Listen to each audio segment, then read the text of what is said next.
I'm curious if there's any traits that made you a great founder, but might be holding you back as a CEO. Yeah, definitely. I think a founder and a CEO, they are different roles. I think when I was a founder and first starting, I was used to doing everything myself. So you have the hat of the salesperson, the marketing person, customer success, finance, HR, everything. You're wearing everything. And then as you know, in order to scale, in order to grow, you have to slowly start outsourcing and chipping away different parts of the business. And for me, it was hard to let go of some of those parts of the business. But then I just realized that it's so important because my time is so much better spent in leading sales, but also being the visionary and strategist of the agency and then creating content to fuel the agency as well.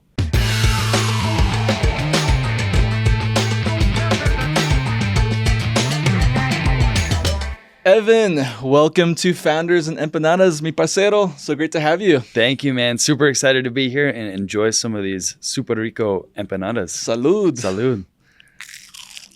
Just last month, we were in Guatapé and we had these crazy rainbow-colored empanadas. Those were next level. I need to find that place again and get it on the next episode. 100%, man. I was like impressed with all the different colors of the rainbow, and they all had different flavors, which they're pretty bomb. Yeah. So Evan, really excited to have you on. Today's episode will really be a masterclass on learning from resilience and iterating on business ideas, and no one better to bring on than you to discuss this topic. And, you know, we first met during our Costa Rica trip with a few fellow Founder and Empanada guests. Yeah. And there was one story that you shared on that trip that completely blew my mind, and I've since heard it enough times where I can recite it myself, but I want to hear it from the man itself. Yeah. But it's the story of how you kind of left your corporate job and then what happened in Brazil. Yeah, 100%, man. Happy to dive right into it. Why not? I know you've heard this a few times, but every time, hopefully it gets a little better and better. But yeah, man, it kind of dates back to how my whole entrepreneurial journey started. And that was 8 years ago. I was living in Boston, working for a software company, kind of worked my way up the ladder from an outbound BDR, making 100 cold calls a day, to an account executive where I was a 25-year-old talking with CEOs and VPs of sales and had a $60,000 quota above my head every month. But I kind of like saw my life flash before my eyes. And I kind of saw the progression of my life and what that would be if I stayed in a corporate job. And it was a pretty good life, right? You get married, you move to the suburbs, you have kids, but I'd always had dreams and aspirations of being an entrepreneur. And I realized that this was the time to do it. So I made a pretty rash and drastic decision. And within 1 month, I had quit my job. I broke up with my girlfriend. I bought a course on how to start a digital marketing agency. And then I moved down to Brazil. And I told myself, I'm just going to throw myself to the fire and figure out how to make money online. And that kind of kicked off a whole chain of events. But one of those led me into this experience, what you were talking about, where after about a month of being down there, I got my first client, and then I got another client, and I was making about $2,500 a month. And down there, that's actually good money. And I was living like a king. But I kind of like got away from my dream, and I kind of started going down like a darker path where I was just partying too much and just kind of doing things that just weren't really in line with like my true self and who I am. And I ended up moving into a new house. And I moved into this house. It was kind of the house that we used to party at. It was a big penthouse in Ipanema. And I was living with a German and 3 Brazilians. And they were my friends from before, and I didn't really know what I was getting myself into. We can say that. Yeah. The first morning that I woke up there, I woke up to screaming going on in the house. The first morning. And at first I thought, oh, maybe it's one of the girls there like fighting with their boyfriend or something like that. And I put my head back down on the pillow, and then all of a sudden, my door gets kicked in, and this guy comes in with a knife and the look of evil in his eyes. And he says, "Vem aqui agora," which means come here now. And I went into fight or flight. I had no idea what was going on. I jumped up on my bed and I'm like, what do you mean? Like, what's going on? Like, who are you? My Portuguese was horrible at the time, so it was probably in English. And all of a sudden he's walking me down the hall, and I look in my living room and there's 2 other guys in there with guns. I get to my roommate's room and I still remember the look. All of my roommates were in there and they were all hogtied. So they had zip ties and duct tape on their hands, duct tape on their mouth. And the woman that owned the place, she wasn't tied up, but they were beating her up. And she was already bleeding, already bruised. And I still remember the look in the eyes of my big German friend, Hannes, who was he's probably 6'5", just huge guy. He's just hopeless, hogtied. And he just looked at me and he just motioned me to like get down Hannes, and not do anything. 9. Yeah, wow. Exactly.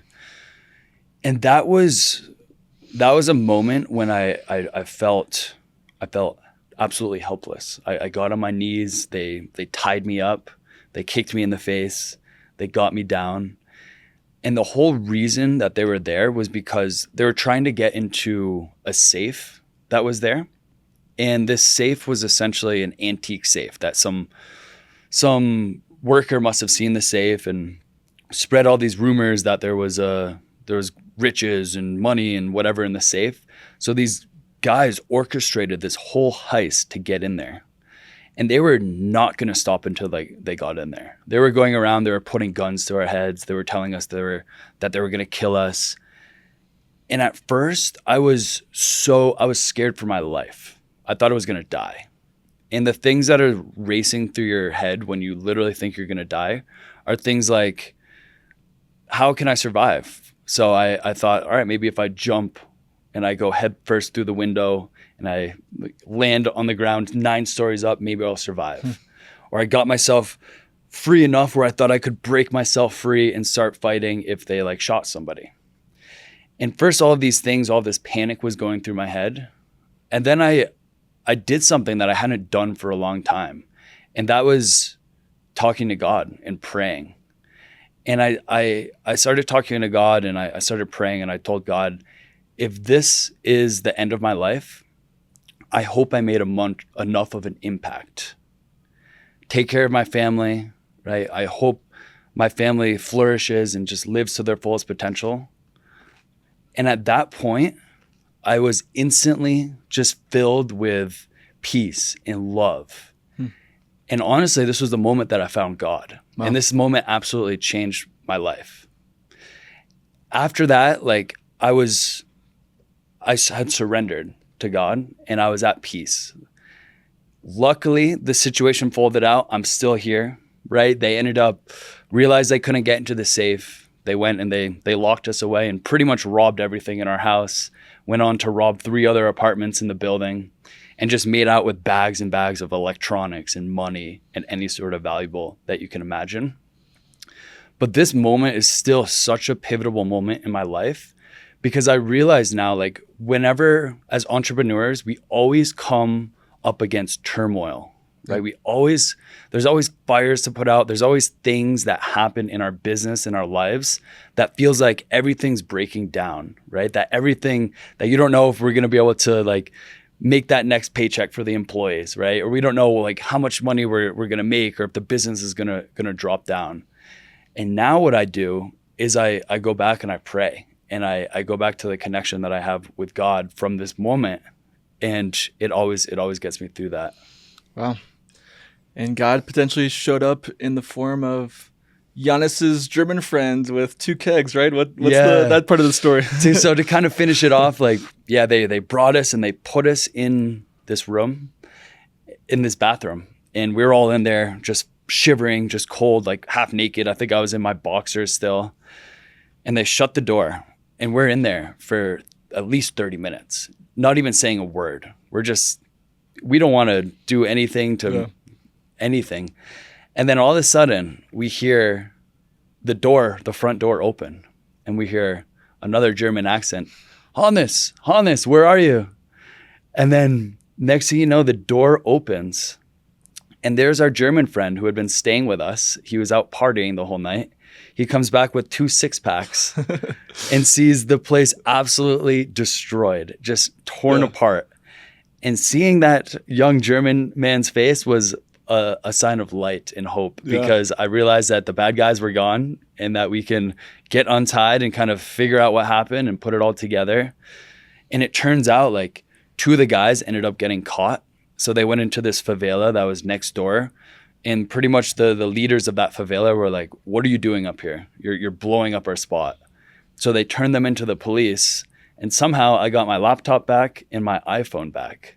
So I think I had the clients, the online business at the time, the first thing that was going through my head was like, how am I going to work? So somehow, through an act of God, I got my stuff back. And yeah, they ended up catching 2 of the guys. I had to go to a Brazilian court, which was a very interesting experience to testify against those guys with all of my roommates and then all the other people in the building that had gotten robbed. Yeah. So there was like 25 people in the courtroom, and they walked the 2 guys out, and we all had to say like, yes, those are the guys. Wow. Yeah.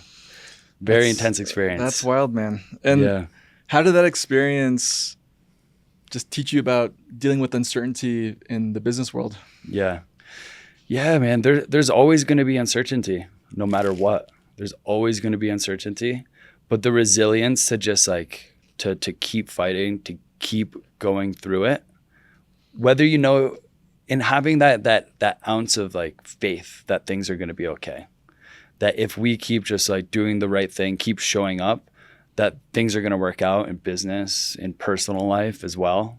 I think it's really tied to that. Whether it takes the form of a new opportunity or Giannis's friend stepping in the door, there's always that last opportunity to make it through. I love that. So, Evan, let's transition in your story. After the Brazil experience, I understand you moved to Sri Lanka for a while, and we're still essentially operating as a independent contractor and freelancer. Yes. And how did that experience through Sri Lanka help you evolve into actually set up systems and building an agency? Definitely. Yeah. So to get back into that, I was essentially, for the first few years of my entrepreneurial journey, I was a glorified freelancer. I was learning all sorts of different things, whether it was social media management, LinkedIn lead generation, LinkedIn ads, pretty much doing whatever it took to make money and be able to live remotely. And that kind of brought me to Sri Lanka, where I actually moved there with my ex-girlfriend. She was a private chef and a yoga teacher. And then she was on a reality TV show called Below Deck. And it was like about this big mega yachts. And she was like the chef on that. And she ended up meeting a couple of Sri Lankan businessmen through that. And they're like, oh, we love you. We want you to come down to Sri Lanka and start a yoga shala and a cafe with us. So we jumped on this opportunity, and they essentially flew us down to Sri Lanka, housed us. We lived for free, and they were very, very well off. They were younger. They were early 30s, but they were very well off, top 1% of Sri Lanka. So we got to see like a whole new side of luxury, of living in this very exotic, very amazing place, but from like a different side of things. And we essentially, that's when I started managing all of their social medias for the different villas and hotels that they had. And that allowed us to go and to travel to all these different places. She was, so to speak, a influencer at the time. And combined with my like social media management, we were able to go and just stay at the nicest villas down there for free, just for taking content or doing some sort of trade or some sort of barter. But that was a super cool experience, just being able to like experience some really, really beautiful places. But something that I realized was I was essentially trading my time for money. I was getting clients doing social media management, like I said, LinkedIn ads, LinkedIn lead generation, but I was doing all the work myself. So I didn't have any sort of team or systems in to really streamline that whole process. And because of that, I wasn't able to, you could only scale to so much in terms of income and then time to live the lives that we want to live. Right. Wow. And just through all of the different freelancer projects you did, and then eventually starting some businesses before Booming Brands. Through all those experiences, how did you learn to differentiate between just something being a failed experiment versus being actual failed business model?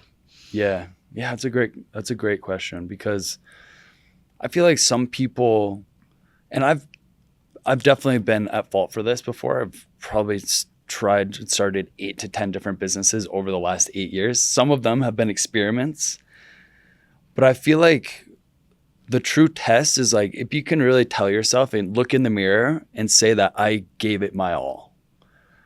When I first started Boomin' Brands Media, for the first 6 months, we weren't getting very much traction. We were scaling very, very slowly. We started as a video editing agency for everybody. So we were super, super wide, had no niche. And because of that, we weren't really attracting anybody. We had a few clients. I was making a few $1,000s. But instead of like pulling the ripcord and being like, hey, all right, this is a failed experiment, I doubled down. And I essentially invested in this coaching, this agency acceleration program. And they helped me narrow down into a niche and really started directing all of my marketing, all of my messaging towards being a white label video editing agency. So targeting agencies. And as soon as I made that switch, the exponential, the hockey stick started coming up. So we started just growing month over month. So I think like if I wouldn't have done that, I could have very well just closed that business and go try to start another business. Right. But I wouldn't have been able to look myself in the mirror and say, you really gave it your all. You gave it 110% to make this business happen, because I didn't try all the options. Yeah, I love that. And I'm curious, have you ever held on to an idea for too long, do you feel? And maybe what made you realize that it's time to let go? Definitely. Yeah. That was a big lesson for my last business. Okay. I was in business with a good friend of mine. We started as friends and then turned into business partners. And over the whole time we were in business together for 3 years. And it started as a full service agency where we were just the yes men. Somebody would need a website, we would do the website. Somebody would need Google ads, we would do that. Facebook ads. Pretty much like I feel like we've all been through that stage. 100%. 100%. Learned a lot of skills with that. But again, that wasn't super scalable. And we ended up pivoting to when the pandemic happened. We lost a few clients. Like there's a lot of uncertainty in the market. And we pivoted to creating a course to teach realtors and brokers how to essentially film videos and create social media content for themselves. And we did a lot of things wrong here. I had a lot of lessons from this experience. The first was that we spent 9 months building this course without either growing an audience as we were building the course or getting some true market feedback. We got some feedback here and there, but not true, any sort of like signups, wait list, or true market feedback on it. And then we went to launch the course and it just fell flat, right? We maybe sold a couple courses right off the bat. And that, I held on to that for way too long. Even after the kind of flat launch, we brought in another business partner who was a broker in the space to kind of have some more credibility to selling to the real estate market. That helped things a little bit, but we were still only able to scale to a certain point and not enough where 3 people could live off of that. So essentially after 2 years in that business, I realized that it's time to go off and do my own thing. It's time to pull the plug. I had built out the video editing system. Right. We started offering that in the last business, and I had built that out from A to Z. So I essentially took that and then spun that off into Boomin' Brands Media. And yeah, I mean, there was a lot of lessons for just like how to launch something, and then how long to really try something. We were banging our heads against the wall for a long time, and that essentially that brought me into debt. So I ended up coming out of that business with credit card debt, where I needed to kind of double down into this new business to get me out of that. I had a very similar experience with my first business of being so locked in on wanting to build this platform through augmented reality but not really testing the market first and Yeah. really nailing in product market fit Yeah. and spending way too much time on the build. So that story definitely resonates with me. But that's so cool that you're able to kind of repurpose the whole system of video editing and apply it to Bimmer Brands. Yeah. And are there any maybe subtle takeaways that other founders can learn from on how to really nail in product market fit with service offering?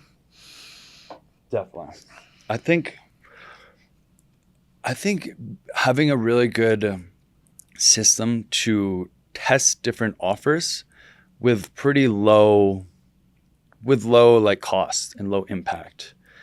And now, because of the space that we're in now, it's ever changing very fast, right? People are, I don't know, like kind of high ticket, especially digital marketing space. People are always trying to like one up each other with their offers. One person's like, oh, we guarantee you 10 clients in the next 3 months or you get your money back. And then the next person's like, we guarantee you 30 clients in the next month or we'll give you your money back and $5,000. So people are like one-upping themselves. Yeah. And you need a good way to kind of test offers to see what is going to resonate with people.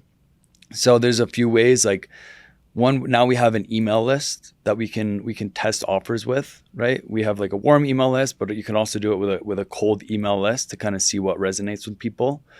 Or just have like before you go and like spend all this time building something, run some like low cost Facebook ads to an opt-in on that offer. So you can start building a list of people that are interested in it and also just see if people are interested in it as well. Yeah.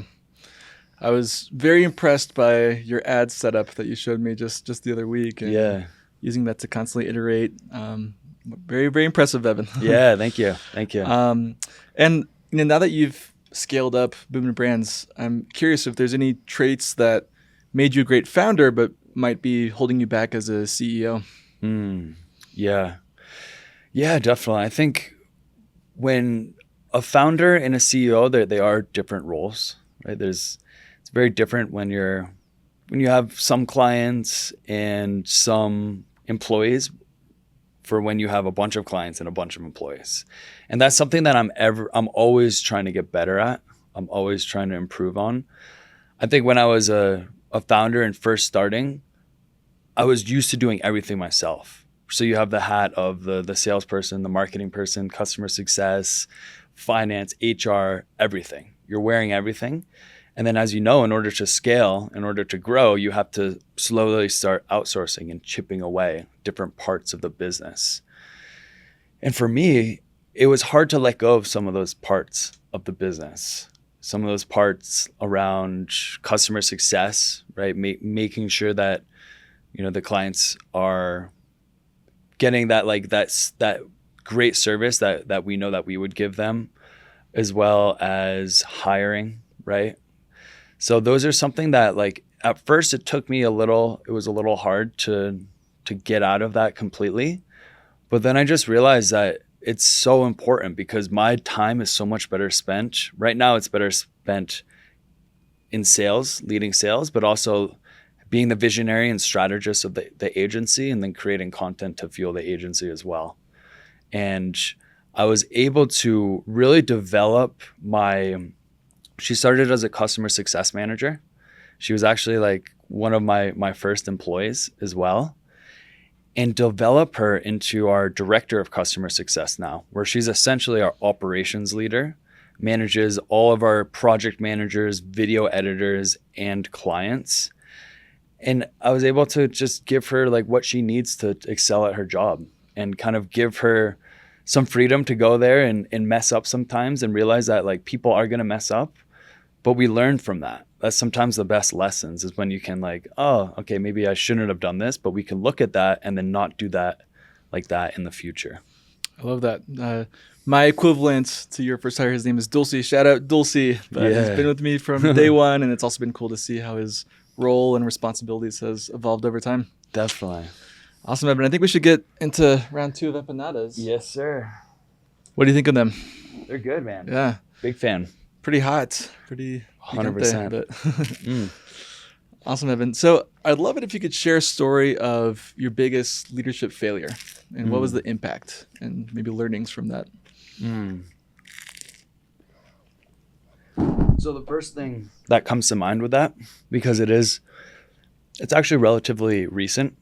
So we're editing 4,000 videos a month right now. So we need our systems super dialed in to be able to support that. And essentially, I brought on a automations person a few months ago, and we had this huge wish list of things that we wanted to build out. And I kind of gave him free rein to just like go and start building without very much direction around project management or building any sort of SOPs or supporting documents so that we can actually know what he's doing. And then we can be there if he's not there anymore or if he's sick or something like that. And so he kind of just went and he was building things, and there was improvements with the systems and the operations and the efficiencies. And then all of a sudden one day he just disappeared, and we tried messaging him like multiple different times, Slack, WhatsApp, email, and we didn't hear from him. So we at first we got worried, of course, like maybe something happened to him. We used a staffing agency to find him, and they had a relationship with him for over 3 years. They tried reaching out to him as well.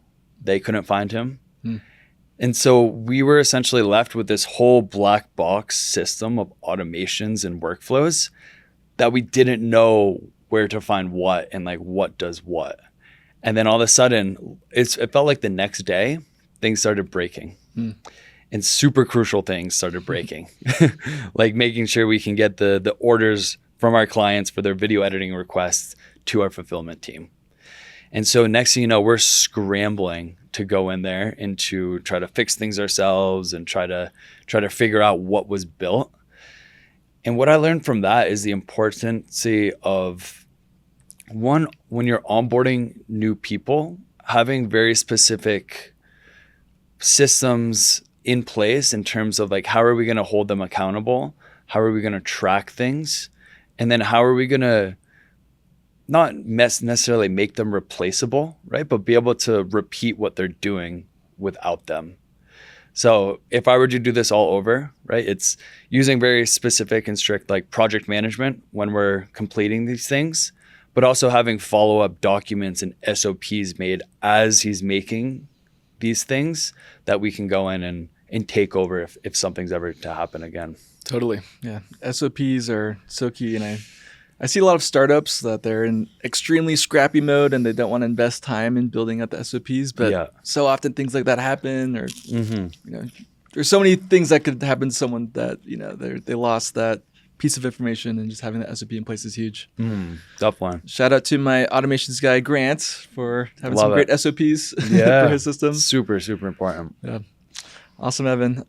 So that's my answer, man. I would love to hear from you. You're at a completely different scale than I am. What is an experience that you've had as like a leadership mistake in your work? Yeah, the biggest leadership mistake that still haunts me to this day is this client that I brought in back in 2022. And I was still very much in the yes to everything mode at that point, and just wanted to grow the business and in ways that weren't scalable. And this client ended up really not being a good value alignment with our company core values, and really, frankly, impacting the mental health of my teammates. And that's something that I'm so big about advocating for. And I felt like I was going against my own values by working with this client. And I really felt like I made the mistake of keeping it going for too long, to the point where there was, attrition on the account of just teammates not wanting to partner with that business anymore. And I pulled the plug eventually, but it was far too late. And I think that lesson has taught me a lot more about just in the sales cycle of when to say no to clients that aren't a good fit. And really listening more to the needs of my teammates. 100%. And what else are you doing to have some visibility into that, to be able to know like what clients are going to be a really good fit for you and what are going to have some red flags that might not be profitable? Yeah, well, shout out to our shared fractional CFO, Zach. He's helped me develop a model to see account by account the profitability per accounts, and more than anything, it's still listening to, our baseline, customer support reps and the ones that are in the trenches day to day, and hearing their feedback about what's going well, what's not going well, looking at the data around retention rates, and if it surpasses a delta, that's also a good trigger to look into, like what's the setup of the account and where can I insert myself. But yeah, more than anything, it's not just hearing, but really listening to the needs of the teammates. Yeah, 100%. And yeah, there's like having the data combined with the feedback from the team. I feel like 100%. Those two are just able to make a really good decision for the business. Yep.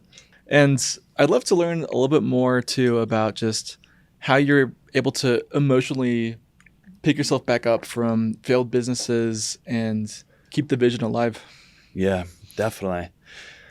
There's a lot of times over the last 8 years that I've had failed businesses, and that the thought has raced through my head whether I should go and get another job and start working for somebody else.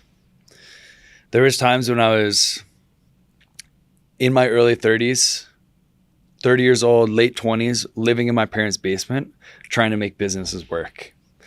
And it's not a good feeling, right? When you look and all your other friends and your peers, they're out there and they're, independent living and, kind of chasing their dreams. And then you're just still kind of banging your head against the wall.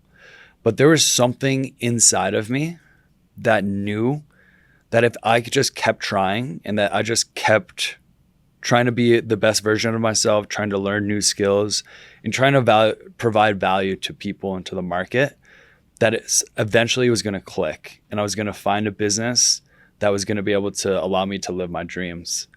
And that is just, there's some sort of that resilience, that faith that entrepreneurs need to have, because the chances are we're not going to make it our first business, our second business. Even businesses, you see some of these gigantic corporations that have been around for so long, where something happens in the market and it just fails, it tanks. But there's something about being able to pick yourself back up, just brush yourself off, and have that like inner faith that you're going to be able to figure it out. You're going to be able to make it. I love that. Awesome, Evan. Are there any books you're reading right now business books that have been really impactful? That's a good question. I just started Traction. I know that's kind of like a very classic book. That's a tough read. Yeah, I started reading that, and then I'm also working with Zach, our fractional CFO, to help implement that. So I feel like that is just going to be an absolute game changer when it comes to providing the structure in the business to kind of hold everybody accountable and have everybody working towards the similar goals. But yeah, I've got to, I'm just at the beginning of that, so I've got to dive in more. It's a little bit of a boring read, but yeah, it's extremely impactful, and excited to see you put that in place with your business. Yeah, thank you, man. What about you? Are you reading any good ones? I'm going through a reread right now of Atomic Habits. More just on the personal life side, but it's also incredibly correlates really well to my business performance of just getting the morning routine, locked in, and consistency. Nice. I heard you made a really good app for that. There's like an accompanying, the writer of that book made an app. Yeah. Yep. It's a good model, right? You have a viral super bestseller book, and then like, oh, we need some sort of recurring subscription revenue on that as well. And add a little bit of gamification and make people really feel accountable for tracking daily habits. Yeah, 100%. Awesome, Evan. Last question I have for you is, what's one strongly held belief that you have that you think 90% of other founders would disagree with? Ooh, that's a good question. A belief that I had that 90% of founders would disagree with. Give me your best hot take. Yeah. That is a good one. So my hot take is just start with one channel of lead generation and acquisition for your business. We've gotten to where we are because of meta ads, Facebook and Instagram ads. You hear all sometimes people saying, oh, you need to do email and marketing and all of that. But starting off, we just like doubled and tripled down into meta ads. And even though we're reliant on one channel, we're putting all of our resources into making sure that channel works and stays sustainable. So at least in the beginning, like super focused on one channel. And then I think from there, you can start and go and differentiate a little bit. Yeah, I like that. Not kind of splitting your focus across too many channels and really mastering one before expanding. Yeah. Awesome. Well, Evan, thank you so much for coming on. We still got some empanadas to wrap up after this. Let's go, man. Let's feast. Yeah, but really appreciate you sharing your story. Yeah. I have a very vivid mental image stuck in my head of you, hogtied up and thinking about jumping out of the window. I'm glad you didn't. Yeah, exactly. Me too, man. And really appreciate you, man. Yeah, appreciate you as well, man. Cheers. Thank you. Cheers.